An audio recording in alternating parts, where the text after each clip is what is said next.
Happy Halloween, everybody. 2020. Wow. Um, so, okay, another ghost story. And I want this particular one I wanted to share with you as an indication that there's different reasons why ghosts will actually haunt a place while will be in a particular location. And it's always not just a ghost. It's not just, the ghost, which is a spirit of a human that's passed on. And these can be the least likely places that you expect to have any kind of a haunting at all. So there was this lovely, beautiful little chapel that was used. It had like a reception area, etc. It was used for ceremonies, weddings, all sorts of gatherings and things. It was gorgeous.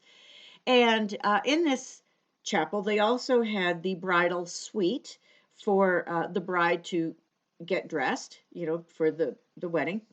And the two ladies that owned the chapel, they were sisters, and they had gone out and purchased some beautiful, beautiful antique Victorian furniture, a sofa, and a writing table, a nice easy chair, all sorts of beautiful things and artwork things for the walls because they wanted to replicate, just a beautiful old fashioned Victorian room for the bride. Very romantic, had a nice little patio. It was really, really pretty. So, um, one morning the ladies go in and all of the artwork is taken off the walls. And they find it in the bathroom and it was stacked up on the tank of the toilet. And they were totally confused, had no clue what happened there. So they hung it all up again. And next day, when they went in, same thing. All the artwork was off the walls. It was stacked up again. They started thinking maybe somebody, was breaking in, messing with them. Nothing was stolen. It was just taken off, and some of the furniture was rearranged. In fact, the door, um, the French glass doors that go out into the patio, had been barricaded with a couple of chairs. The sofa had been moved, various other things, and they couldn't figure out what in the world was going on. It concerned them a lot. Um, they put everything back again. Well, of course, it had to happen a third time. Now they're really concerned. They just don't know what is happening here. Meanwhile, okay, they have a wedding, and at the wedding, when the bride and groom got up to the altar, they experienced the most horrid smell of like a corpse. It was wicked. Then during the reception afterwards, there were some dishes, a glass, various things would fly through the air and hit a guest in the head. No idea where that was coming from. So after the reception, they clean everything up, they put everything away, the dishes are washed, everything's nice and clean in the kitchen. Next morning, one of the sisters goes into the kitchen and finds that all of the wine glasses and the champagne glasses, which, had been hung up on the rack, that you hang them upside down by the stem, and they were normally hanging on the rack, they were smashed all over the kitchen floor. And in the corner, the sister heard a noise coming from the corner, and she turned and saw a small, short, squatty, black, seething little Tasmanian devil type thing, coal red eyes, and it was just snarling and seething, and she fainted. It just was absolutely horrific. So that's when they called me.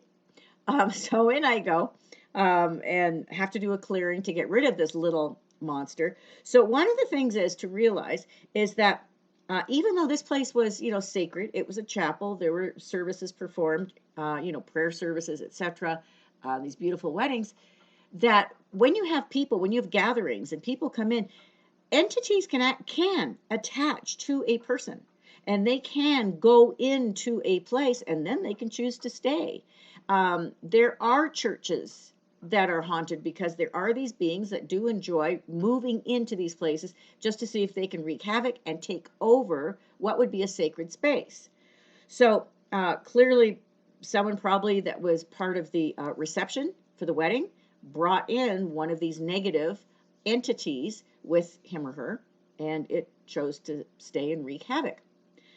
So I did a clearing and got rid of that little entity. Well, then when I went down to the bride's dressing room and they explained to me what was going on, I realized what it was.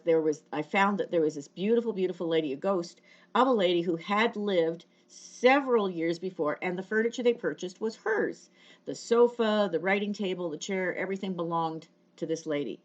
And it's not that she was, being bad or giving them a hard time. It didn't look like her living room. So she was rearranging the furniture and taking the art down because she didn't like where they had hung it. It did not look like her space. So if she was going to be there, she wanted it to look like home.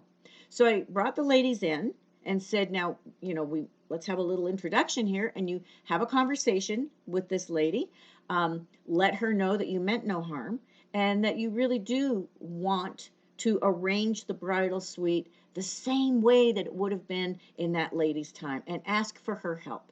She will more than uh, she'd be happy to help you to arrange the furniture, hang all of the artwork, and be delighted with that. So, and I asked them every morning to go in and to greet her, say hello at the end of the day, to thank her for being there, to watch over the place. So they ended up coming to an agreement, and the ghost actually helped to decorate, to put things where they needed to be hung, and the furniture where it was to go.